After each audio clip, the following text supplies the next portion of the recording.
It's 1951, Korean War. A Canadian Navy destroyer is under fire. 19 wounded soldiers are brought aboard, bleeding, dying. The ship's surgeon has to act fast. There's just one problem. He's not actually a surgeon. He's never been to medical school. In fact, he barely finished high school. His name is Ferdinand Demara, and this is the story of the greatest imposter who ever lived. The boy who loved to pretend. Ferdinand Waldo Demara Jr. was born in December 1921 in Lawrence, Massachusetts. His family was well off, until they weren't. When the Great Depression hit, Fred's father lost everything. The family went from living in an upper-class neighborhood to scraping by in poverty. For young Fred, that fall from grace was devastating. But here's where it gets interesting. Even as a kid, Fred discovered he had a gift. He could talk his way into anything. At just 13 years old, he walked into a candy store and convinced the owner he was collecting treats for his class. Free chocolates, no questions asked. He called it his first con. Another time, he found a pair of fake legs in a trash can, stuck them in a snowbank by the road, and watched drivers panic thinking someone was buried in the snow. The thrill was electric. Fred learned something crucial that day. Reality is what people believe, and he was really, really good at making people believe. At 16, Fred ran away from home and joined a Trappist monastery in Rhode Island.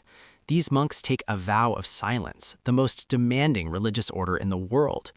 The head monk told Fred's parents, "Don't worry, he'll be home in a few weeks." But Fred lasted 2 years. Why did he leave? Because even in silence, Fred couldn't escape himself. He didn't want to be Fred Demara, poor kid from the wrong side of town. He wanted to be somebody. The identity thief.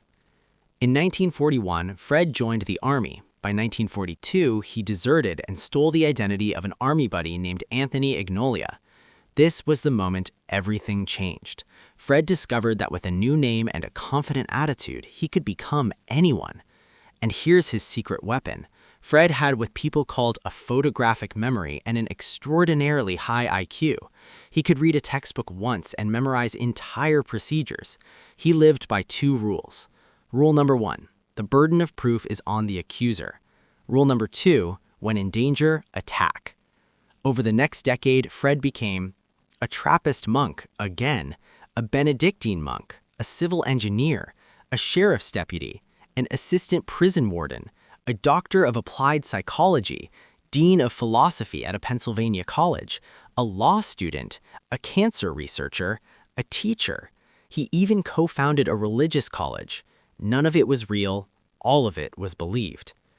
While pretending to be Brother John Payne, a Trappist monk in Maine, Fred met a young Canadian doctor named Joseph Sear. They became friends. Dr. Sear needed help with immigration paperwork to move to the United States. Being the helpful monk he was, Fred offered to fill out the forms. Sear handed over all his credentials, medical license, degrees, everything. Big mistake. Fred took copies of everything. Then he disappeared. In 1951, Ferdinand Demara walked into a Royal Canadian Navy recruitment office as Dr. Joseph Sear. Canada was desperate for medical officers for the Korean War. They needed doctors now. Background checks? Those would take months. They didn't have months. The Navy gave him an ultimatum. Make me an officer or I'll join the army. The Navy fast-tracked his application. Just like that, Ferdinand Demara, high school dropout, became Surgeon Lieutenant Joseph Sear. Fred was assigned to HMCS Cayuga, a destroyer headed for Korean waters. He was responsible for the health of 219 men. How did he fake it? Brilliantly. Whenever someone came to him with a medical problem, he'd say, interesting case. Let me review the latest research. Then he'd sprint to his quarters, crack open a medical textbook, speed read the relevant section with his photographic memory, and return minutes later with the solution. His first real test came when the ship's captain, Commander Plomer, needed several infected teeth pulled. Demara had absolutely no idea how much anesthetic to use. He disappeared, consulted his textbooks, came back, and successfully extracted multiple teeth. The next morning, Plomer thanked him for the nicest job of tooth pulling he'd ever had. Fred was passing, but the real test was coming. The surgery that changed everything. The Cayuga was patrolling near the 38th parallel when a small Korean vessel approached. On board, 19 wounded South Korean soldiers, some of them dying. The ship's surgeon had to act fast. Fred Demara stared at men with bullet wounds, severe trauma, one needing a leg amputation, another with a bullet lodged in his chest. This wasn't pulling a tooth, this was life or death. Here's what he did. He ordered the crew to prep the wounded for surgery and get them to the operating room. Then he vanished to his quarters with a general surgery textbook. For the next few minutes, Fred Demara, the fake doctor, read sections on bullet removal, amputations, and chest surgery. Then he went back out there and operated. One by one, he worked through the wounded. He removed a bullet from a man's chest. He amputated a soldier's leg, procedure after procedure, relying on what he just read and the help of his medical assistant. The result? Every single one survived. His crewmates were stunned. They called him a hero. They recommended him for a commendation.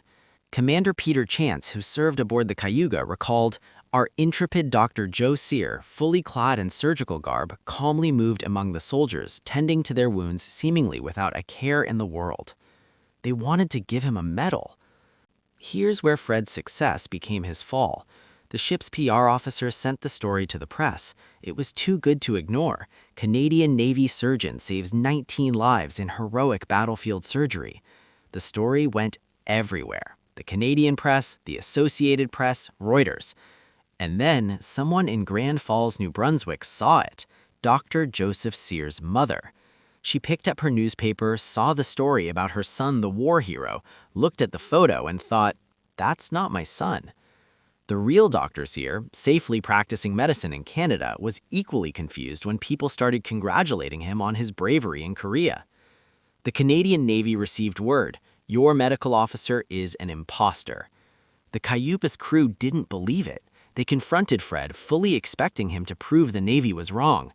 Instead, Fred locked himself in his cabin for 3 days. Then he surrendered. No good deed goes unpunished. The Canadian Navy had a problem. If they prosecuted Fred, they'd have to admit they put a fake doctor on a warship during combat.